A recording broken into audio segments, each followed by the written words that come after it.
दुशासन की भुजा थकित भई वशन रूप भय श्याम। ठाकुर जी वस्त्र बनकर के प्रकट हो गए, खींचते। और सुनो बंधुओं, हमारे कृपालुनाथ जिस समय द्रौपदी की रक्षा करने के लिए पधारे थे, उस समय द्रौपदी रजस्वला अवस्था में थी। उस अवस्था में है जिस अवस्था में स्पर्श नहीं किया जा सकता। पर ठाकुर जी वस्त्र बनकर के आए, स्पर्श की तो क्या कहें, पैर के नख से लेकर के सिर तक भगवान ने अपने अंग में भर लिया हो मानो द्रौपदी को, कोई निर्वस्त्र ना कर सके। वशन रूप है। और एक बात कहें, उसी दिन दुर्योधन, दुशासन, भीष्म पितामह, द्रोणाचार्य, कृपाचार्य, धृतराष्ट्र, इन सबका अंत निश्चित हो गया था। भगवान गीता में कहते हैं, जब अर्जुन सबको मारता है, भगवान कहते हैं अर्जुन मरे मरायों को मार रहा है, तो ये पहले मर चुके हैं, मेरी दृष्टि में पहले गिर गए थे। बस योजनाएं बनाई जा रही थी कि इसको कैसे मारना, उसको कैसे मारना, बाकी ये तो मरे हुए मुर्दे हैं सब। तो ये बात, ये कथा मैंने क्यों सुनाई आपको? द्रौपदी ने आज अश्वत्थामा को छोड़ दो, यह बात अर्जुन से कहते हुए अंत में कहा कि हमारे गुरु का बेटा, वही गुरु कृपाचार्य, जिन्होंने भरी सभा में मुझे संकेत, भले ही कृपाचार्य कौरवों के पक्ष में थे, पर है तो वो गुरु। मतलब गुरु शब्द बहुत पवित्र है।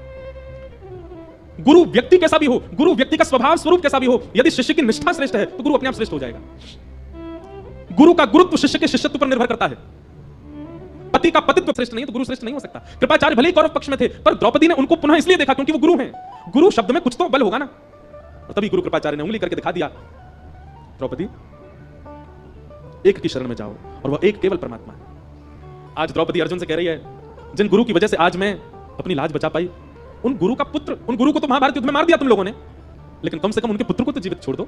अरे मेरे ऊपर ही कृपा नहीं की कृपाचार्य जी ने, तुमको धनुष उठाना उन्होंने सिखाया, तुमको बाण चलाना उन्होंने सिखाया, तुमको युद्ध भूमि में खड़ा होना उन्होंने सिखाया। क्या हुआ अगर उन्होंने कौरवों का पक्ष लिया? तो थे तो वो हमारे गुरु। कम से कम उनके पुत्र को तो मत मारो। गुरु के बड़े एहसान है हमारे ऊपर, गुरु की बड़ी कृपा है हमारे ऊपर, अर्जुन उनके पुत्र को मत मारो। यह बात सुनते ही दूर खड़े द्वारिकाधीश के नेत्र सजल हो गए।